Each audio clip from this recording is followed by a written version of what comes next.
voltamos com Filosofando, hoje concluindo os nossos comentários sobre parte desse trabalho grandioso do pensador da espiritualidade Emmanuel.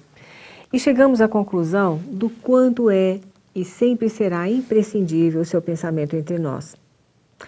No livro que leva o seu nome, Emmanuel ainda pondera sobre 4 questões de filosofia: determinismo e livre-arbítrio. Pergunta: o futuro, de um modo geral, estará rigorosamente determinado, como parece demonstrado pelos fenômenos ditos premonitórios, ou esses fenômenos envolvem um determinismo conciliável com os dados imediatos da consciência, sobre os quais são geralmente estabelecidas as noções de liberdade e responsabilidade individual? E em que termos, nestes últimos casos, se exerce esse determinismo do ponto de vista teleológico? Resposta: os seres da minha esfera não conhecem o futuro, nem podem interferir nas coisas que lhe pertencem. Acreditamos, todavia, que o porvir, sem estar rigorosamente determinado, está previsto nas suas linhas gerais. Imaginai um homem que fosse efetuar uma viagem. Todo o seu trajeto está previsto: dia de partida, caminhos, etapas, dia de chegada. Todas as atividades, contudo, no transcurso da viagem, estão afetas ao viajante, que se pode desviar ou não do roteiro traçado, segundo os ditames da sua vontade. Daí se infere que o livre-arbítrio é lei irrevogável na esfera individual, perfeitamente separável das questões do destino, anteriormente preparado. Os atos premonitórios são sempre dirigidos por entidades superiores que procuram demonstrar a verdade de que a criatura não se reduz a um complexo de oxigênio, fosfato e etc., e que além das percepções limitadas do homem físico, estão as faculdades superiores do homem transcendente. Sobre o tempo e o espaço.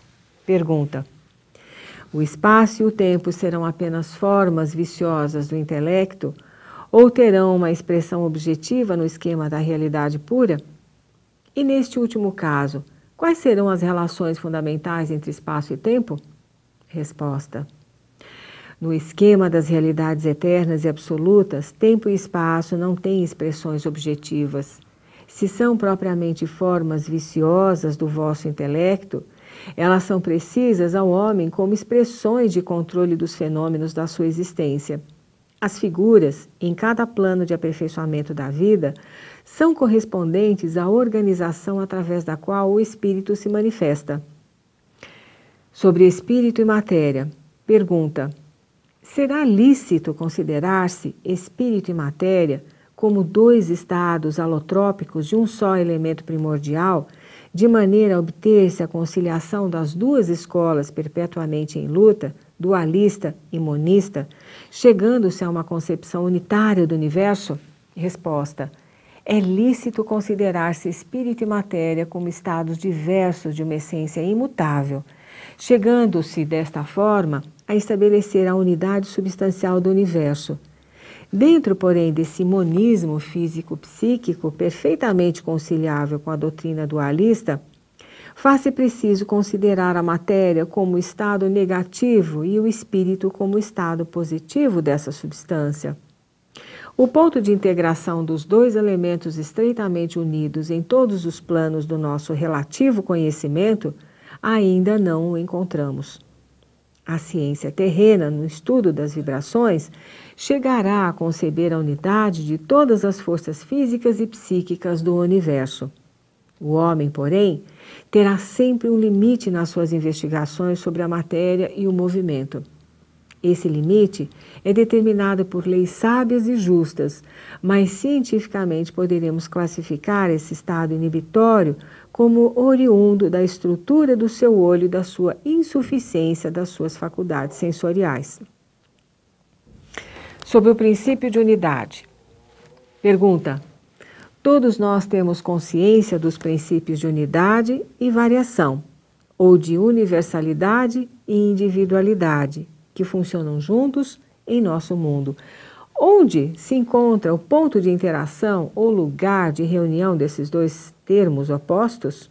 Resposta de Emmanuel: Se temos aí consciência dos princípios de unidade e variação, ainda aqui os observamos sem haver descoberto o seu ponto íntimo de união. Todavia, o princípio soberano de unidade absorve todas as variações, crendo nós que, sem perdermos a consciência individual no transcurso dos milênios, chegaremos a reunir-nos no grande princípio da unidade, que é a perfeição. Você tomou contato nesta série de 3 programas com o pensamento desse espírito que vem estudando, pesquisando e refletindo sobre as causas primárias da nossa criação e evolução ao longo de séculos de estudos. Sem dúvida que, como pensador, Emmanuel também tem, como todos os filósofos e pensadores, o direito de expressar as suas próprias ideias. Como pensador, Emmanuel também se preocupa com as questões éticas e morais. Com base em trechos extraídos dos 4 evangelistas, das epístolas de Paulo de Tarso, de João e de Pedro, Emmanuel escreveu os livros mais belos, mais tocantes e mais sensíveis à alma humana, sem deixar de alertar quanto à necessidade de modificação no comportamento e na forma de pensarmos a nós mesmos e ao mundo. São de sua autoria Vinha de Luz, Caminho, Verdade e Vida, Pão Nosso, Fonte Viva, Palavras de Vida Eterna, Ceifa de Luz e muitos, muitos outros títulos que encantaram gerações e por muito tempo ainda continuarão a encantar, a educar e a suavizar as nossas lutas terrenas. Ficamos por aqui. Escreva-nos, visite-nos no portal filosofiaespírita.org. Até o próximo Filosofando.